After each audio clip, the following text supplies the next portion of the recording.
مجھے یاد ہے، چلو ایک ہی کیمرہ لگا ہے، اس کی خیر ہی ہے، وہ مجھے نا کسی دوست کے بارے میں پتہ چلا کہ 65 سال کے قریب عمر ہے اور نماز بھی نہیں، اور اللہ نے توفیق دی، مجھے اس سے کوئی غرض نہیں تھی، بس جانا شروع کیا۔ پہلے 2 کے لیے مانے، 3 پہ آ گئے، 4 پہ آ گئے، 5 پہ آ گئے۔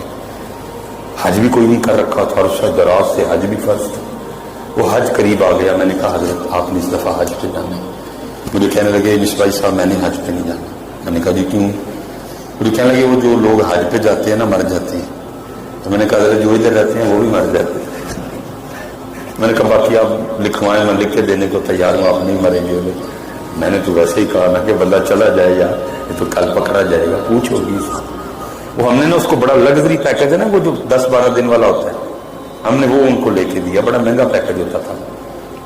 چلے گئے، میں نے ان کو سیکرٹری کو کہا، میں نے کہا جب یہ واپس آئیں گے نا تو پہلی کال مجھے کرنی ہے، کیونکہ جتنا مرضی پیکج لگژری ہو لیکن حج مشقت کا نام ہے، ان کو جگہ جگہ تکلیف کا سامنا کرنا پڑا ہوگا، تو یہ نہ ہو کہ حج کرواتے کرواتے بندہ نمازوں سے بھی جائے۔ تو پہلے مجھے بتانا تھا کہ آ کے نا میں ساری باتیں کر کور کے معافیاں مانگ لوں گا ان سے۔ وہ جب آئے ان کے سیکرٹری نے مجھے فون کیا، میں اگلے دن چلا گیا۔ وہ جو باتیں انہوں نے کرنی تھی میں نے پہلے ہی کر دی۔ میں نے کہا مجھے پتا ہے منا پہ، عرفات پہ، مزدلفہ پہ، جمرات آپ کو بڑی تکلیف ہوئی ہوگی، یہ ہے وہ ہے، وہ کرنی انہوں نے تھی، کار ساری میں نے دی، وہ ٹھنڈے ہو گئے۔ اب نا وہ مبارکباد کا سلسلہ شروع ہوا۔ ان کے نیچے تقریباً حضرت کو 500-600 بندہ کام کرتا ہے۔ تو ہمارے سیالکوٹ کا نا ایک لہجہ ہے، جو اوپر آنر ہوتا ہے نا، مالک ہوتا ہے، اس کو کہتے ہیں بہو جی۔ اب وہ ایک بندہ آیا تو آ کے نا ان کو کہتا ہے بہو جی حج دی مبارک ہو۔ تو میں نے دیکھا کہ ان کے نا وہ چہرہ تھوڑا تنگ گیا، وہ پیشانی پہ نا شکنیں آ گئی۔ میں نے کہا چلو ابھی نہیں میں بولتا، دیکھتا ہوں کہاں تک بات چلتی ہے۔ دوسرے بندے نے آ کے کہا بہو جی حج دی مبارک ہو۔ تیسرے نے، میں نے گننا شروع، یہ 15 پوری ہو گئی ہیں، ٹھیک ہے۔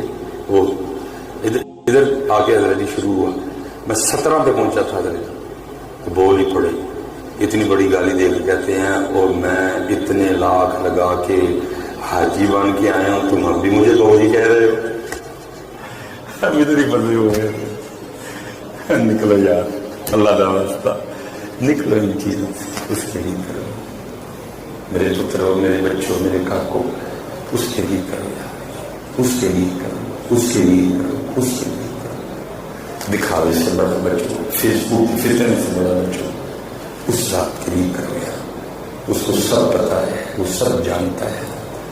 یہ اور پتر یہ ایک ہی طریقے سے بچا جاتا ہے، آپ لوگوں کی صحبت ہے۔